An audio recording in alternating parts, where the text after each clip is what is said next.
Deus, como a tua palavra fala, espiritualmente essas coisas, ó Pai. O homem carnal não tem capacidade, Senhor Deus, de discerni-las, ó Pai. Por isso pedimos, ó Senhor Deus, a tua graça, Senhor Deus, nessa tarefa tão importante, que é entender e gravar e ter a tua palavra no nosso coração.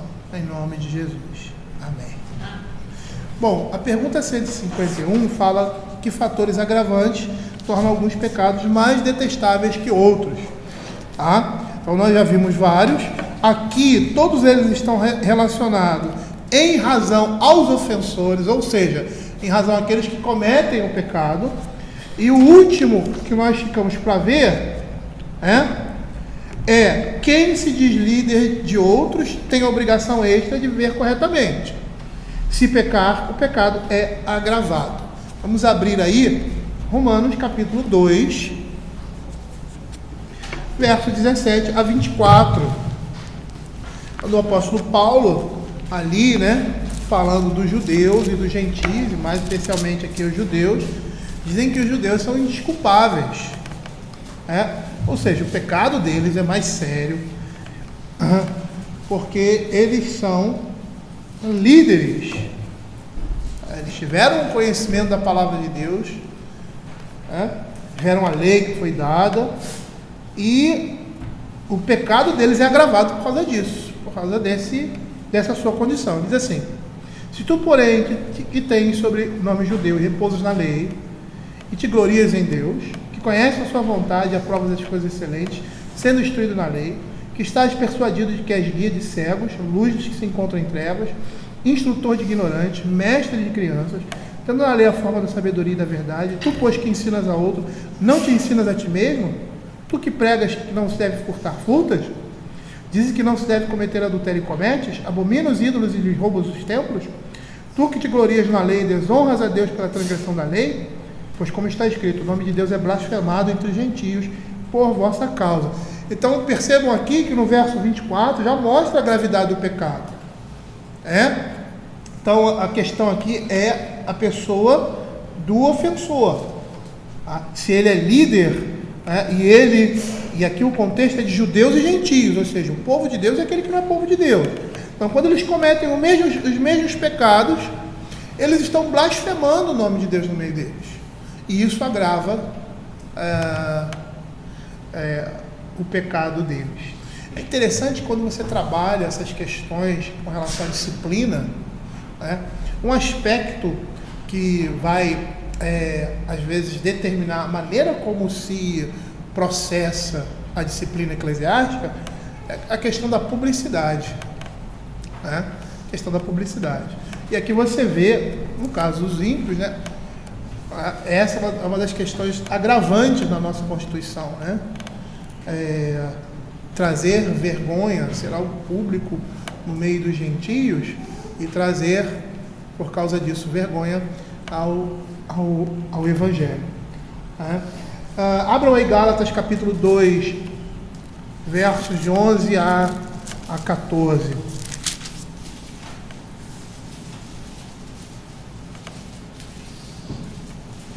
Então,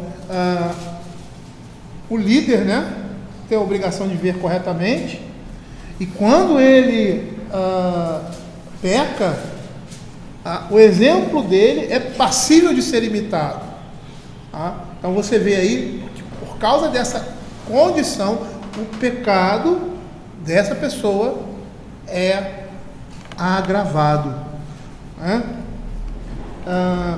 O exemplo aqui, não sei se vocês lembram do texto, de Paulo chamando a atenção de Pedro, que ele estava pregando ali, a justificação pela fé e tal, gentios e judeus numa única esperança, e aí numa situação em que chega o pessoal da circuncisão, Pedro se esquiva. Às vezes nós somos assim, nós saímos de fininho e tal, em determinadas situações, deixamos de proclamar o Evangelho, por causa de temor, de homens, e aí agimos da mesma forma que Pedro. Só que o agravante dele é que ele era uma pessoa de liderança, era uma pessoa que estava sendo observada por outros, E o exemplo dele deveria ser seguido, né? Como líder, ele deve dar o exemplo.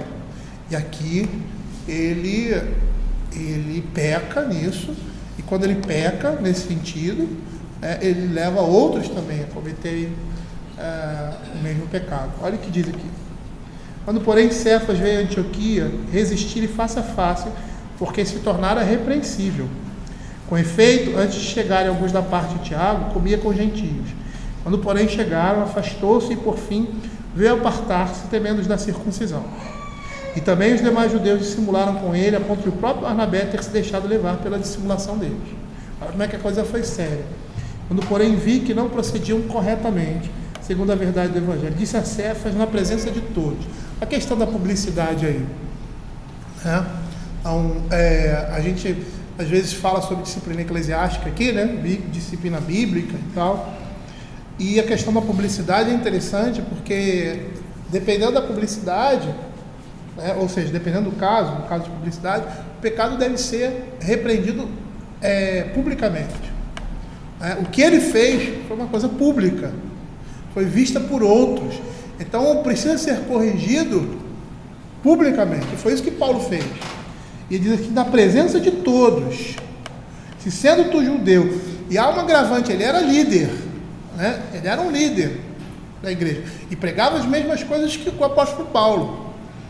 Se sendo tu judeu, vive como gentio e não como judeu, por que obrigas os gentios a viverem como judeus? É interessante porque ele não estava obrigando ninguém, né? Em princípio ele não estava obrigando ninguém, mas a atitude dele demonstra isso. Porque se ele age dessa forma furtivamente, as pessoas que olhavam para ele e que tinham ele como exemplo, se sentiriam também no dever de ter o mesmo comportamento. Nós, judeus por natureza e não pecadores entre os gentios, sabendo, contudo, que o homem não é justificado por obras da lei, e sim mediante a fé em Cristo Jesus. Também temos crido em Cristo Jesus para que fôssemos justificados pela fé em Cristo e não por obras da lei, pois por obras da lei ninguém será justificado. E é interessante como uma atitude tão simples assim, né, pode reverberar de uma forma tão contundente, pode apontar uma coisa tão séria como estava acontecendo ali. Então isso torna o pecado agravante.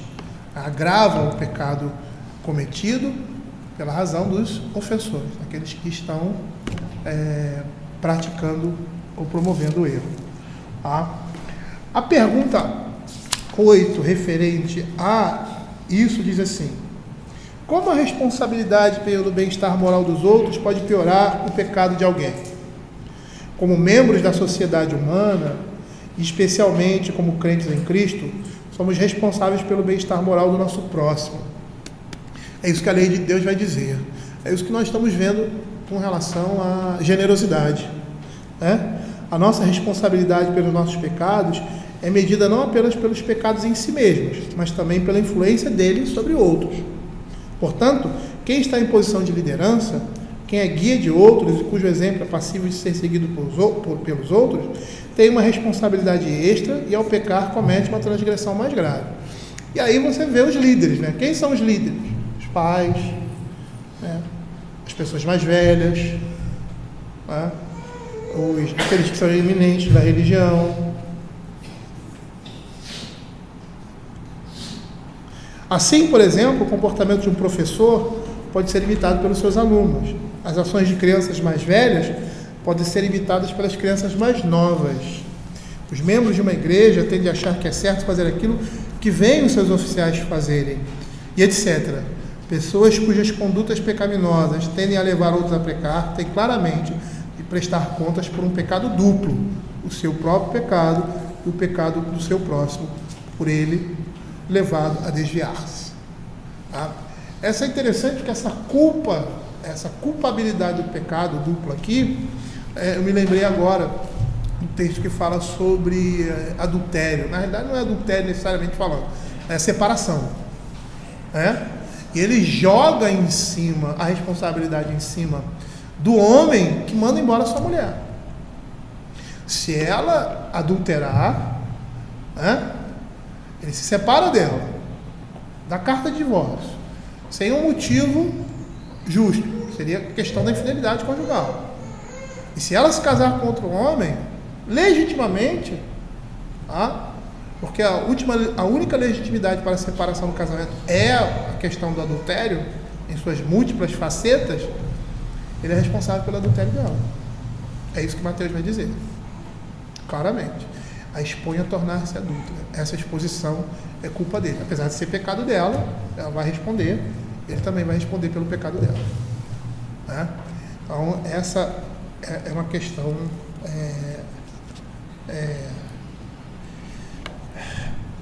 bem séria, né? E vai além, porque não é só, mesmo na separação de pessoas pela cláusula excedente, Pela causa justa. você expõe o cônjuge que fica, você expõe o cônjuge também a praticar o adultério, mesmo que ele não se case, ele não se junte legitimamente com a outra mulher. Mas segundo a nossa confissão de fé, né, uma pessoa que se casa nessa circunstância, né, seria legítimo, a parte fiel.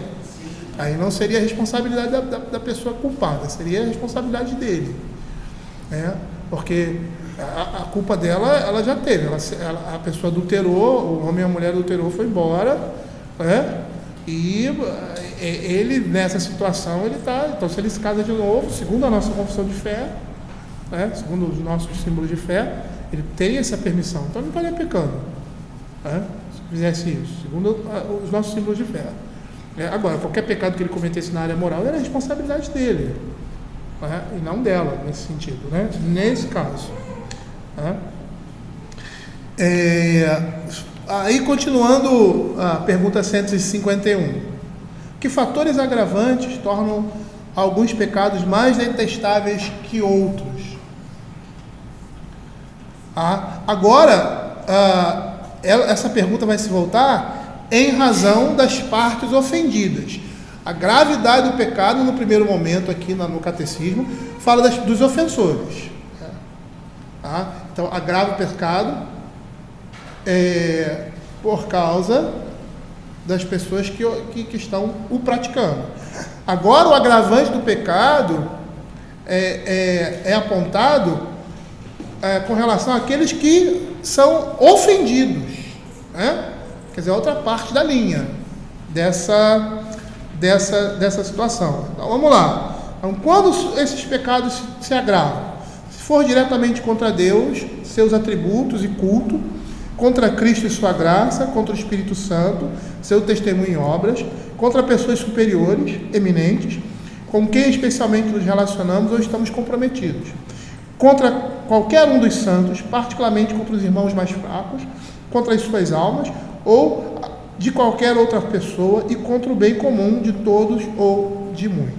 Então vamos ver isso aí, né? Vamos pegar aí Mateus, capítulo 21, desculpa, verso 38 e 39, que aqui seria a parábola dos lavradores maus, e eles estão essa parábola se refere a quem? Ao Senhor Jesus, não é?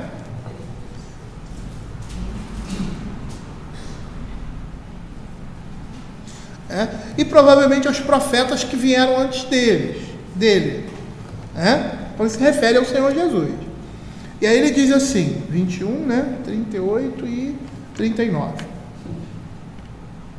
Mas os lavradores, vendo o filho, disseram entre si: este é o herdeiro, ora, vamos, batemo-lhe e apoderemo-nos da sua herança. E agarrando, lançaram-no fora da vinha e o mataram. É interessante essa parábola, porque você vai ver o motivo pelo qual os judeus entregaram ao Senhor Jesus foi o quê? Inveja. Inveja. E é esse sentimento que você está vendo aqui. Era inveja do Senhor Jesus. Claramente o texto de Mateus, acho que Mateus fala isso, E Pilatos tem esse entendimento, que eles estavam entregando o Senhor Jesus Cristo porque o Senhor estava tinha notoriedade, pregava com autoridade, né? Então é bem nesse contexto aqui. E a parábola tem esse propósito mesmo, né? De mostrar essa realidade para os judeus, que eles estavam rejeitando ali o filho do dono da vinha, né? Então assim, aqui nós temos um exemplo da malignidade de um pecado aumentada em razão da posição da pessoa que está sendo vitimada. Quem é a pessoa que está sendo vitimada? Ali no caso, o Senhor Jesus Cristo, né? A pergunta do Catecismo Maior, ele fala o seguinte, interessante aqui, essa primeira pergunta, que é uma pergunta mais geral, né? Podemos pecar contra homens ou somente contra Deus? Falando estritamente, só podemos cometer pecado contra Deus, né? O nosso Criador e Juiz, a quem prestamos contas moralmente. Fazemos o mal ao nosso semelhante, mas ao fazê-lo, pecamos contra Deus. Eu não sei se vocês entenderam isso. Na minha leitura, eu achei um pouquinho complicado, mas ele está certo, né? A gente só pode pecar contra o Senhor, né? Quando nós pecamos, e ele vai dizer isso aqui, contra uma pessoa, nós não estamos pecando contra ela, nós estamos fazendo mal a ela. E ao fazer o mal a ela, nós pecamos contra Deus, porque todo pecado é um pecado contra Deus, né? Fazemos o mal ao nosso semelhante, mas ao fazê-lo, pecamos contra Deus. Por essa causa que Davi, que ultrajara gravemente a Urias e Betseba, diz: pequei contra ti somente. Falando estritamente, não podemos fazer mal a Deus, nem pecar contra o próximo. Mas é comum falarmos assim, dizendo muitas vezes que pecamos contra os homens. A própria Bíblia usa algumas vezes essa linguagem. É claro que isso é perfeitamente apropriado, desde que compreendamos que no sentido restrito da palavra, só podemos pecar contra Deus e fazer mal apenas aos nossos semelhantes. Na realidade, isso aqui é um preciosismo, né, teológico, né? E não está errado, mas é um preciosismo teológico de querer explicar, que todo pecado que nós cometemos contra o Senhor. Se eu matar o meu irmão, estou pecando contra Deus. Estou trazendo mal a ele, estou fazendo mal a ele. Mas por quê? Porque eu peco contra a santidade de Deus, e só Ele é santo. O pecado tornando-se transgressão da lei de Deus, eu estou pecando contra quem? Contra o Senhor. Ele é o juiz, Ele é o legislador, o meu pecado é contra Ele. O mal que eu fiz é contra o próximo. Então vamos dizer assim, um preciosismo teológico, né? Ele mesmo explica aqui. Em 1 Samuel 2, quando ele repreende os filhos, ele usa esse termo: pecando o homem contra o próximo, Deus lhe será árbitro; pecando, porém, contra o Senhor, quem intercederá por ele? Continuando, a nossa responsabilidade moral é somente para com Deus. Não é que você não tenha responsabilidade moral com o próximo, é que a nossa responsabilidade moral com o próximo depende. Quando nós transgredimos a lei de Deus, nós afetamos toda a criação, e isso pode ser algo direto ou indireto. Direto seria contrariar a lei de Deus fazendo mal ao próximo. Indireto. Direto seria contrariar a lei de Deus quebrando, assim, por exemplo, a primeira tábua, que são mandamentos específicos com relação à nossa relação com o Senhor. Alguém quer fazer algum comentário a respeito disso? Fala, João. Eu acho que essa visão que ele tem, eu acho que facilita a gente entender a malignidade do pecado. Porque assim, se você for partir do pressuposto que primeiro o seu pecado é contra Deus, se não tivesse esse pressuposto em si, a sua malignidade contra o próximo não teria efeito nenhum. Porque assim, realmente a nossa responsabilidade, a gente presta contas a Deus. mais que eu fira alguém ou que eu faça algo contra alguém diretamente, isso só tem relevância no sentido de que Deus cobra de mim uma responsabilidade para com Ele. E a responsabilidade minha para com Deus faz com que eu tenha que ter essa responsabilidade para com os outros. Então, assim, eu acho que essa visão dele, que ele dá, eu acho que é muito interessante, porque muitas das vezes a gente fica preocupado muito com a nossa coisa, o que eu fiz para com o próximo, e não o que eu fiz para com Deus.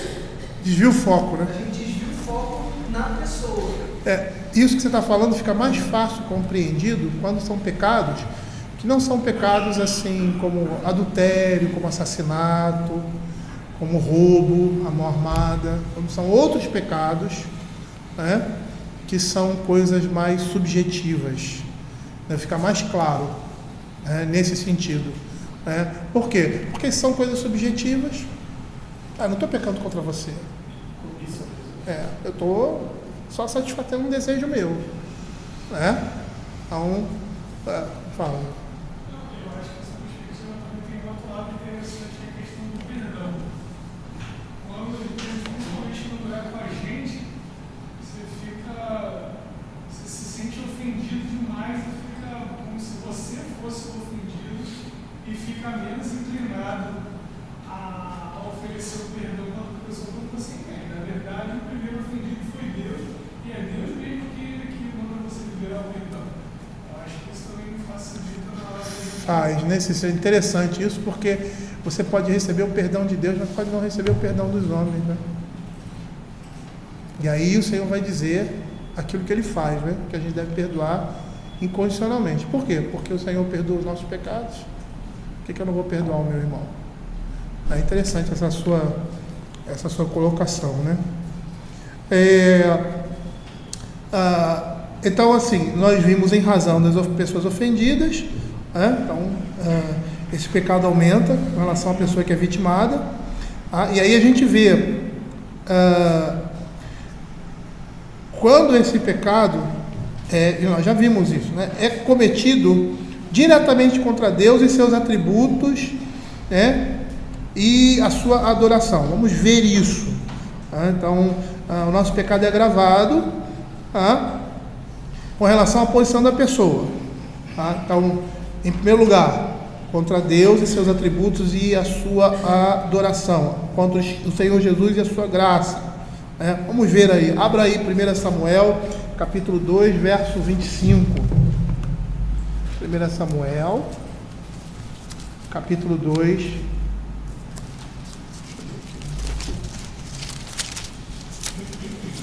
verso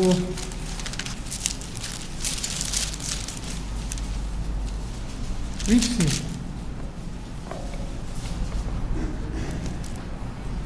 1 Samuel 2,25? 2,25, é isso. Aquele texto que a Simone leu, né? De Eli, quando ele diz aqui: pecando o homem contra o próximo, e aqui a linguagem que ele usa é essa que o Johannes fala, né? Que o mal que você faz contra o próximo você chama de pecado, mas o pecado é contra Deus, né? Pecando o homem contra o próximo, Deus lhe será árbitro, né? Quer dizer, ele vai intermediar isso, né? Esse árbitro aí intercede, né? Pecando, porém, contra o Senhor, quem intercederá por ele? Então, a culpa do pecado é aumentada quando ele peca contra Deus. Atos capítulo 5, verso 4, Ananias e Safira. Atos capítulo 5, verso 4. O caso de Ananias e Safira.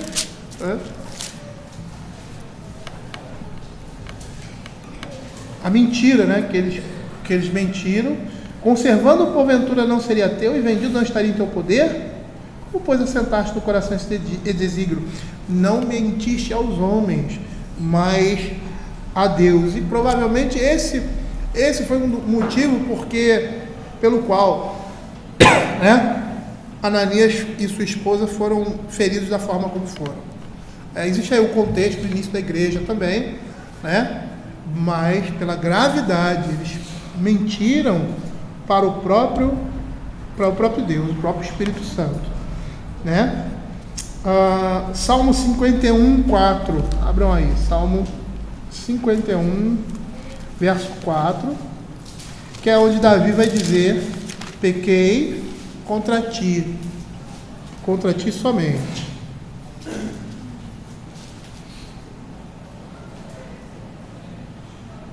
Aí ele diz: pequei contra ti somente, e fiz o que é mal perante os seus olhos, de maneira que serás tido justo no teu falar e puro no teu julgar.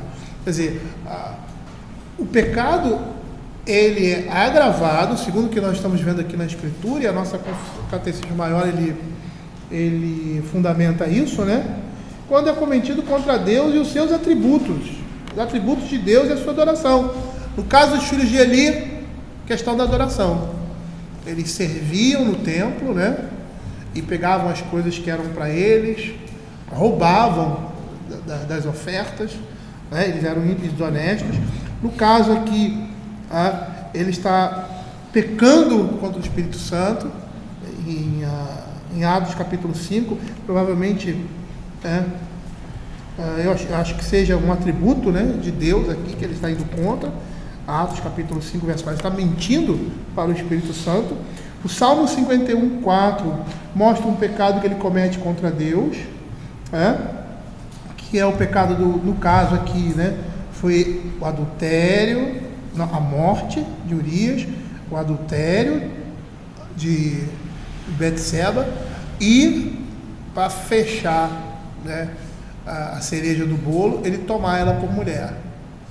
É interessante que o pecado dele se agrava. Se você for ler a narrativa de Davi nesse caso, ele trama a morte de Urias, ele primeiro adultera, né, trama a morte de Urias, e o final, o que traz a ira de Deus, não somente esses dois, mas o que traz a mão pesada de Deus sobre ele, é ele ter concluído tudo isso, né? Porque ele poderia ter feito isso parado por aí, mas ele concluiu tudo isso, ele se casa com ela. É interessante que na narrativa lá, isso aí fica muito claro. E você vê a misericórdia na vida de Davi, por causa da confissão do arrependimento, que foi um arrependimento verdadeiro. Por isso que Natan fala: tu não morrerás. O Senhor já perdoou o teu pecado. Olha que interessante, né? Ele já perdoou. E eu não sei se a ideia ali, eu teria que olhar no texto, né? Se esse perdão veio textualmente falando, né? Não é teologicamente falando, porque o perdão de Deus já veio antes mesmo de nós existirmos. Estou falando textualmente falando, tá? O Salmo 32. Eu acredito que seja a descrição do Salmo 32, esse perdão. Que é aquele perdão passado, presente. É isso, tem esse aspecto, né? Tem esse aspecto. Mas eu, assim, textualmente eu não sei, porque faria uma diferença textual, né? Se ele fala que ele, naquele momento que ele reconheceu o pecado, o Senhor o perdoou, ou se ele mesmo antes de pedir pecado, o Senhor já tinha perdoado. Porque o perdão de Deus é eternidade, né? E não depende da nossa confissão. A nossa confissão, na realidade, é o resultado disso, né? É o resultado da obra de Cristo na nossa vida, tá? Teologicamente, ou seja, é aquilo que o Alexandre falou: o Senhor perdoa os nossos pecados, presentes, passados e futuros, estão perdoados em Cristo Jesus. E a demonstração disso é a confissão. A confissão mostra isso, né? Mas textualmente, por que textualmente? Porque aí eu teria que trabalhar a questão do texto, né? E perceber se Natan ele está falando desse pecado que já foi perdoado na eternidade em Cristo Jesus, ou se ele está falando ali naquele momento em que ele reconhece o pecado e o Senhor o perdoa. Não faz muita diferença, na prática não faz muita diferença, mas textualmente aí pode ser didático, né? Bom, lembrar, quando a gente estava estudando as institutas de Calvino, e Calvino dizia que não dá tempo para nos arrependermos de todos os nossos pecados. nós somos salvos pela graça, né? Não há diferença no pecado. Há pecados mais agravantes, odiosos, mais do que os outros, mas todos são pecados e mancham a santidade de Deus. Nós não temos na morte, a gente não sabe quando vai morrer, não tem como se confessar todos os nossos pecados até esses dias. Então esse perdão, ele é um perdão que é garantido pela justificação da cruz. Exatamente. E que ele é demonstrado, né, quando nós reconhecemos nosso pecado e confessamos. Né? Essa é uma demonstração da graça de Deus na nossa vida. Né? Mas antes de entrar, eu voltei no texto de Eli. No texto de Eli, eu acho que você falou aí que não foi que o pecado deles foi contra o culto. Isso, mas ali eu voltei o texto, eles eram diferentes a Deus, né? Diz o texto que eles não se importavam com o Senhor, não havia temor diante dos olhos deles. Isso aí não é um outro tipo de pecado? Também. Mas assim, eles eram sacerdotes, né? E como sacerdotes. E como sacerdotes, a prática de vida deles estava atrelada diretamente ao culto. Eles oficiavam, entende? Eles adulteravam. As mulheres que chegavam na porta dele, ele fazia como os pagãos faziam. Então tem outros pecados que se agravam aí. Né? Mas todos eles estavam atrelados com o culto, porque eles eram sacerdotes. Né? Então na hora de oferecer, eles roubavam as ofertas, né? Pegavam o melhor para si, apesar de já ficarem com uma boa parte, entendeu? Não ofereciam, comiam aquilo. Então eles violavam o culto. Tá? Não somente o culto, como outras coisas mais, mas estavam ali, né, cometendo esse agravo contra Deus e seus atributos, e contra a questão da adoração também. Né? Romanos capítulo 2, verso 4. Quando o apóstolo Paulo fala aqui, né,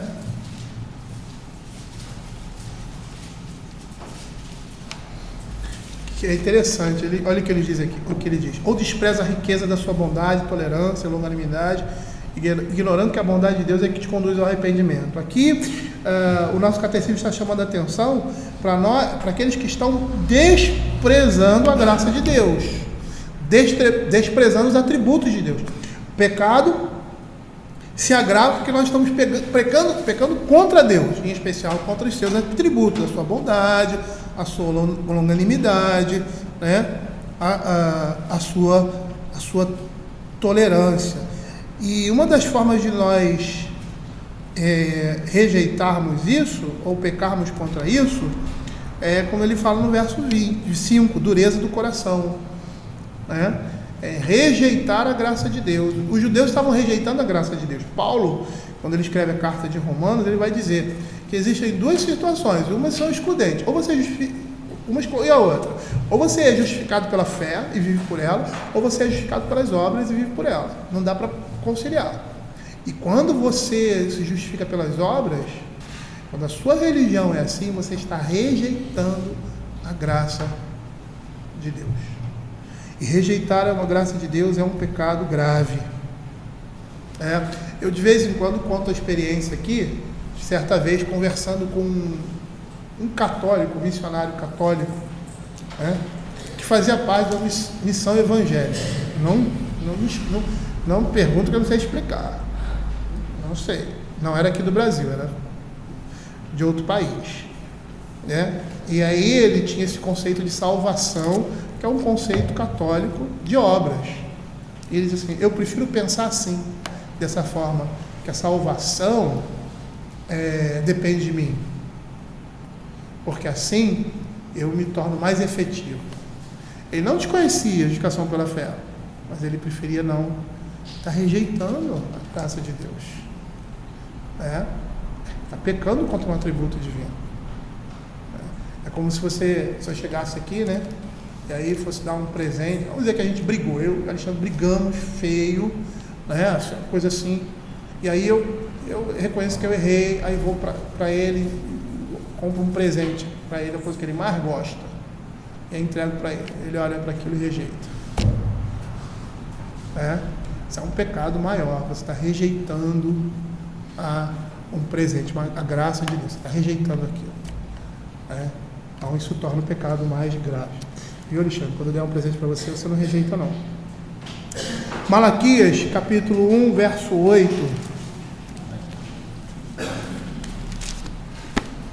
texto aí é de culto também. Né? Isso mesmo. Culto, adoração, né? Diz assim: quando trazeis animal cego para o sacrificar, não é isso mal? E quando trazeis o coxo ou enfermo, não é isso mal?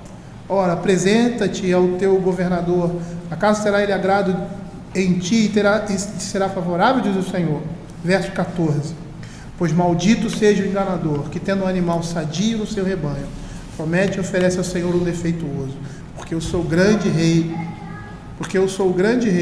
diz o Senhor dos Exércitos, o meu nome é terrível entre as nações. É interessante porque esse é um pecado muito comum entre os crentes, a questão da falta de gratidão, e de você não separar o melhor para o Senhor. Aquele texto que diz, né, que nós devemos dar a primícia dos nossos rebanhos, da nossa como nós somos. Esse é um pecado da igreja, dos crentes. Como nós somos mesquinhos nesse sentido. Precisamos pedir a graça de Deus para nós com relação a isso.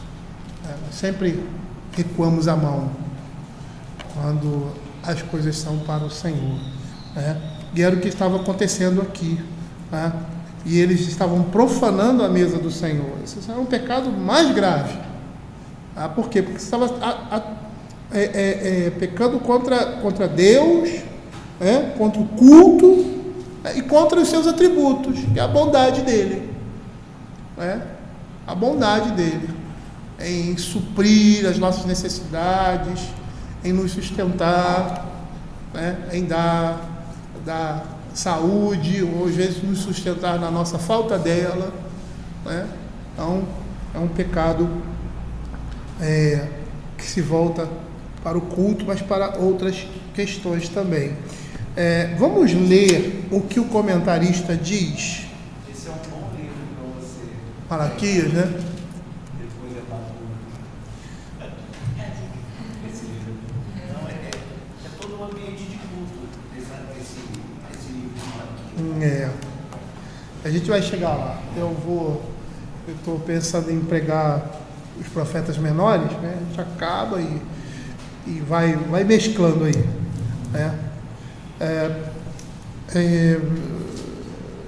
A pergunta 2, né? Que parte dos 10 mandamentos trata diretamente dos pecados cometidos contra Deus? A gente sabe que a primeira tábua,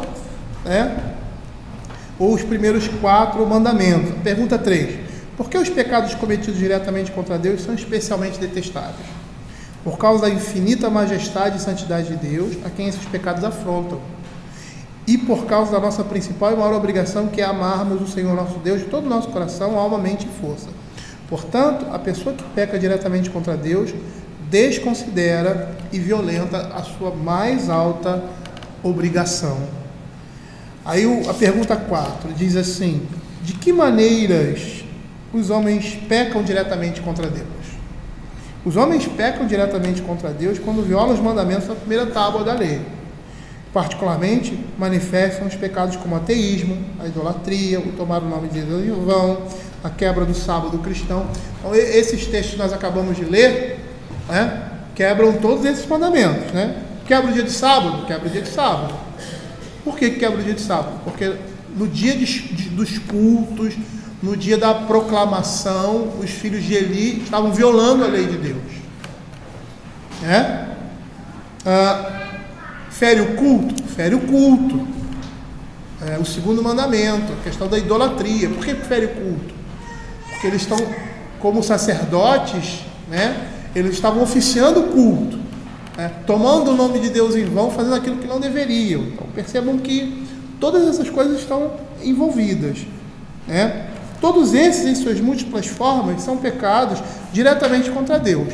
Alguns são pecados diretamente contra a pessoa do próprio Deus, outros são pecados diretamente contra Deus, conforme revelado no seu culto, como nós vimos lá, né, Malaquias e outros.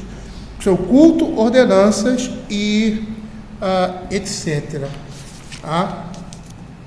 Então, essa pergunta 151, ela está se referindo exclusivamente a essa parte, as pessoas ofendidas. Em especial aqui, é interessante que o Catecismo Maior está nos fazendo perceber que o maior pecado que nós temos é um pecado que nós pecamos contra Deus. Né? Uma vez que todo pecado é um pecado contra Deus. Né? Então,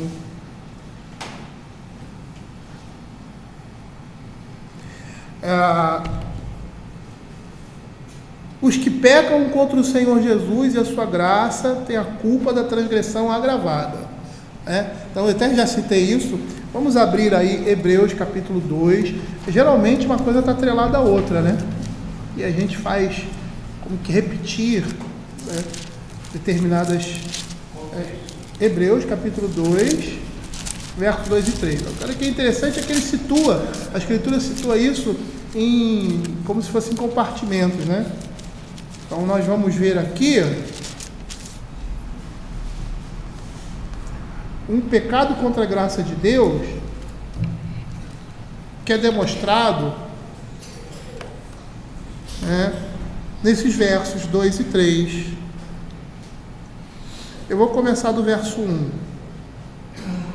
Por esta razão importa que nos apeguemos com mais firmeza às verdades ouvidas, para que delas jamais nos desviemos.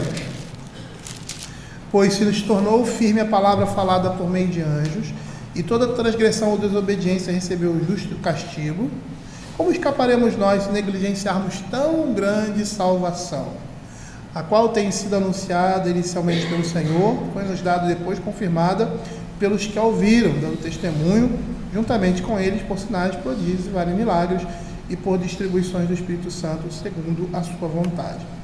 Rejeitar a graça de Deus, a salvação, é um pecado contra Cristo, e contra a sua graça. E nessa circunstância, todos os homens que não dobram os seus corações diante do Evangelho têm essa culpa. Rejeitar a salvação que vem do Senhor. Aí você vai me dizer, mas não tem os eleitos? E não tem aqueles que não foram escolhidos? Sim, tem aqueles que foram escolhidos para a salvação e aqueles que foram deixados, né, na morte, escolhidos para o inferno. E aí às vezes a gente não consegue processar isso direito. Mas a Escritura, e é uma coisa que nós temos que trabalhar na nossa vida, isso se chama fé. A Escritura mostra que o homem peca por sua responsabilidade. É a responsabilidade dele, e ele é julgado pelo juiz de toda a terra por isso. Então, se é assim, por mais que a gente não entenda, colocando em Deus a culpa porque ele elegeu e porque ele não elegeu, porque é isso que a gente faz, coloca a culpa em Deus, a culpa é de Deus, não é nossa. O Senhor não tem relação com o pecado, e o pecado é responsabilidade nossa, é muito claro isso. E é somente a graça de Deus que nos faz alcançar isso, não é por meio das nossas obras, nem por nossos méritos. Por mais que não possamos, às vezes, conjugar isso, se nós somos eleitos, então a culpa é de Deus. É muito fácil, a matemática é muito fácil, a lógica é muito fácil, mas não é uma lógica verdadeira. Aí quando você vê a história da redenção, a história da criação, você começa a entender que o homem foi criado livre, ele teve a opção de escolher, e que Deus poderia ter freado a escolha de Adão, mas ele não fez isso. Ele deixou que ele escolhesse. Então, existem algumas coisas que a gente não consegue compreender, mas outras nos fazem entender aquilo, que Deus é soberano, está sobre todas as coisas, controla todas as coisas, e que o homem é responsável pelo seu pecado e é pecador. E ele escolheu o pecado. Né? E foi assim que Deus determinou, que o homem tivesse liberdade para isso. E essa liberdade que o homem teve o levou à destruição. Então, e hoje o homem não é mais livre com relação a essa escolha. Ele está escravizado por causa do pecado original. Né? E o homem, e quem o tira dessa escravidão é Cristo. Mas essa escravidão é uma coisa tão forte, né, na vida do homem, é uma realidade tão forte, tão real, que apesar de não sermos mais escravos do pecado, ainda permanece em nós, até a vida de Cristo, uma natureza pecaminosa. Que não somos mais escravos nem subjugados por ela, mas que ela permanece em nós. Para nos lembrar nesse mundo, né, de quem nós precisamos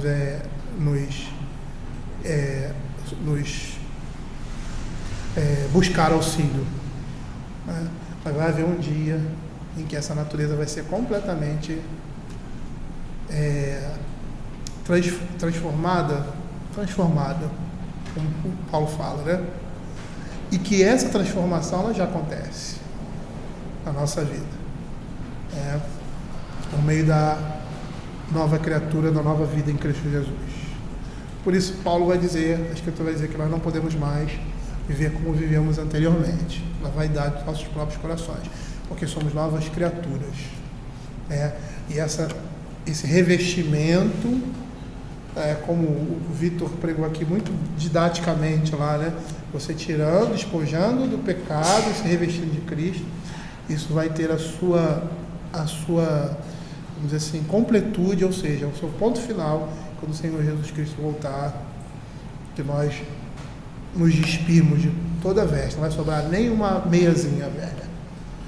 Tudo vai ser novo. Seremos transformados. E aí o pecado nunca mais,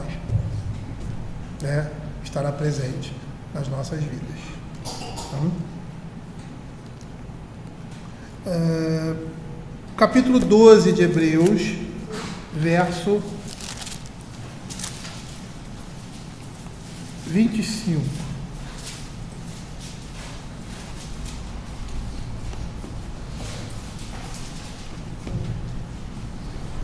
Olha o que ele diz aqui. Tede cuidado, não recuseis ao que fala, pois se não escaparam aqueles que recusaram ouvir quem divinamente os advertia sobre a terra, muito menos nós, os que nos desviamos daquele que dos céus nos adverte. É interessante que Hebreus vai fazer essa ligação entre o Velho e o Novo Testamento, né? E vai falar do povo de Deus no dia da visitação de Deus, que eles endureceram o coração, a voz do Senhor veio por meio de Moisés, e também, dos céus, e eles recusaram ouvir essa voz. E essa voz hoje é proclamada pela pregação da palavra todo o tempo, por meio das nossas vidas também, e aqueles que se recusam ouvir, estão rejeitando a graça de Deus. Aquilo que Provérbios fala no seu primeiro capítulo, que a sabedoria clama abra aí o primeiro capítulo de Provérbios. E é interessante pelo juízo que vem depois disso, o juízo agravado. Grita 1:20, grita na rua a sabedoria, nas praças levanta a voz. Deixa eu abrir aqui, que fechei. Cadê 151?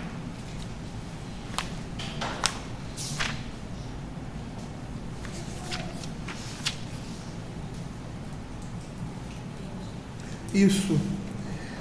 No alto dos muros clama, a entrada das portas profere, até quando honesto amareis a necessidade, e vós, escarnecedores, desejareis os escárnios, e vós, loucos, aborrecereis o conhecimento. Atentai para a minha repreensão, eis que derramarei copiosamente para vós outros os meus espíritos, e vos farei saber as minhas palavras.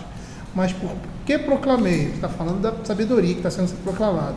E vós recusastes, porque estendi a mão, e não houveste que atendesse, Antes rejeitastes todo o meu conselho, não quiseste a minha repreensão, também eu me rirei na vossa desventura.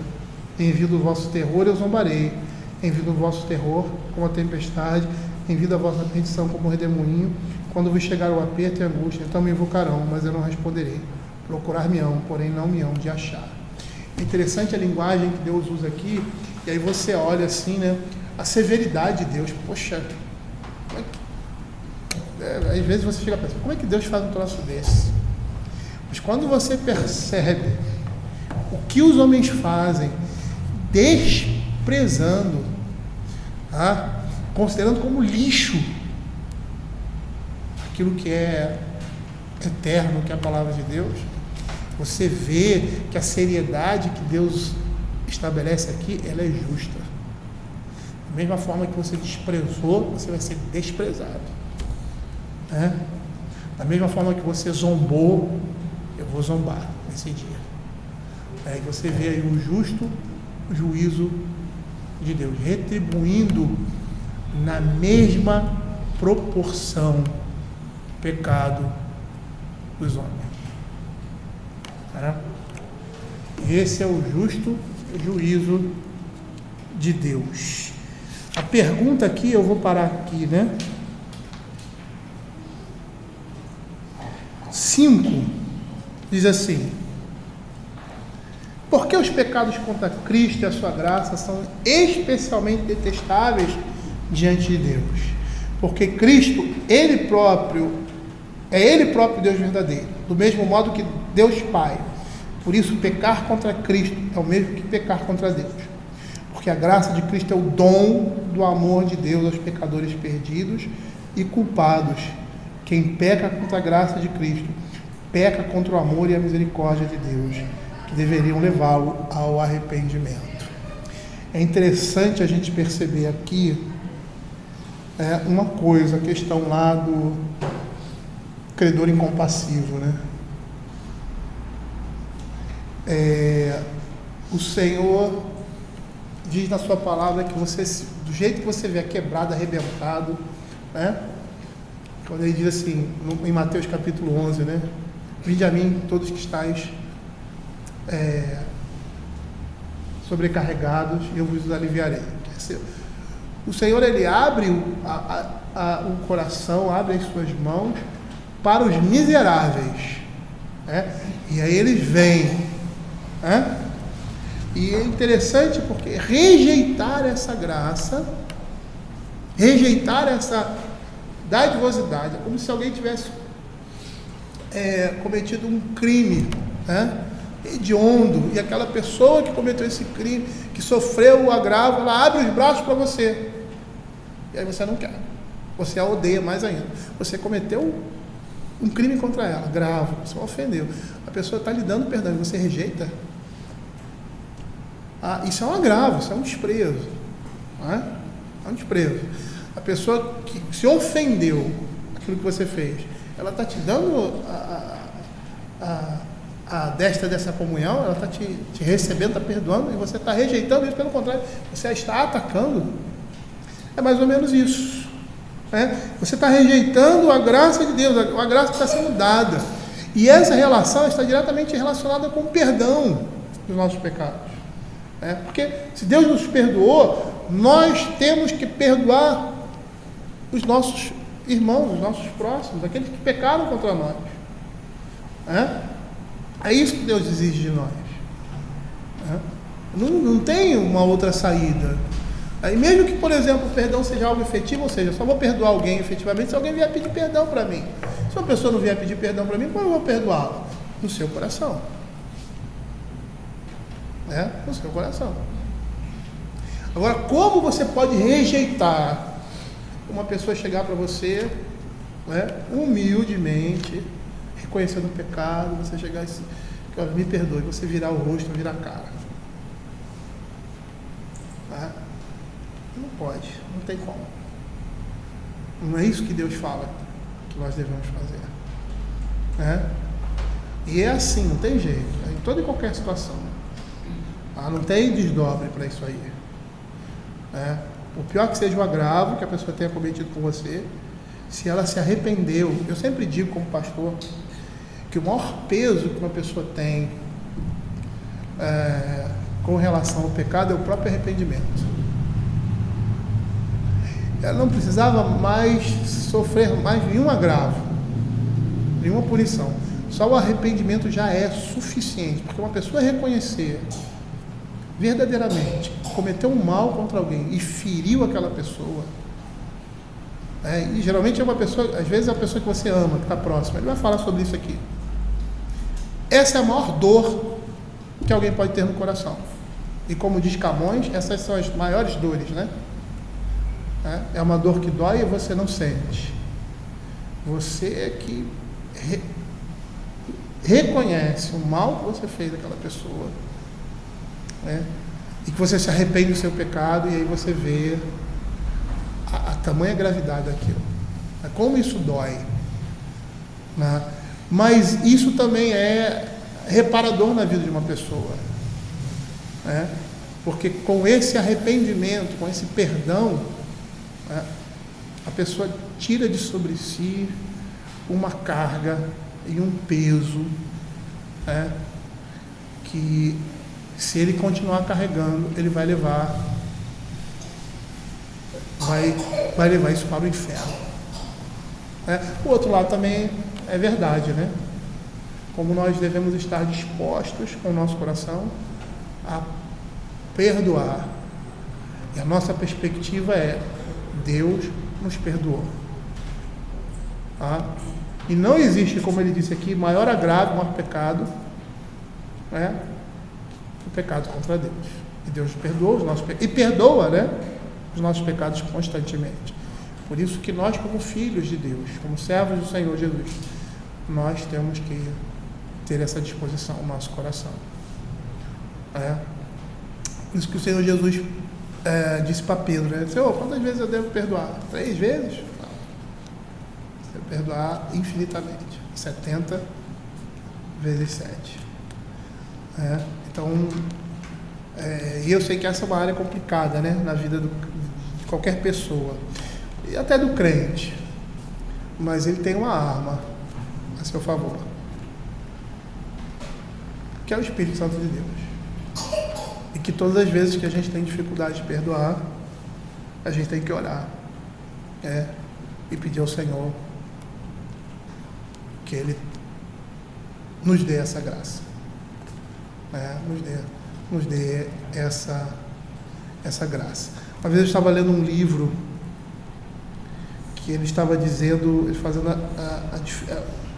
uma diferenciação interessante, Existem circunstâncias e situações que, apesar do perdão, o relacionamento nunca vai ser o mesmo, e às vezes nem pode ser, porque dependendo daquilo que a pessoa cometa contra nós, isso vai afetar a questão do relacionamento e aquilo que nós fazemos, e que às vezes, apesar do perdão, a questão vamos dizer assim, desse relacionamento vai ficar quebrado, apesar de terem comunhão em Cristo Jesus, mas essas coisas serão completamente dirimidas no céu. Quando nós chegarmos lá, não vai existir mais esse tipo de coisa, nem essa separação, nem essa apesar do perdão, a falta de proximidade. Eu não sei se vocês já passaram por situação como essa, mas você pode amar profundamente uma pessoa, e perdoá-la, amá-la, mas infelizmente não ter como mais conviver com essa pessoa. Você, como pastor, passa por situações e conhece situações muito variadas nesse sentido.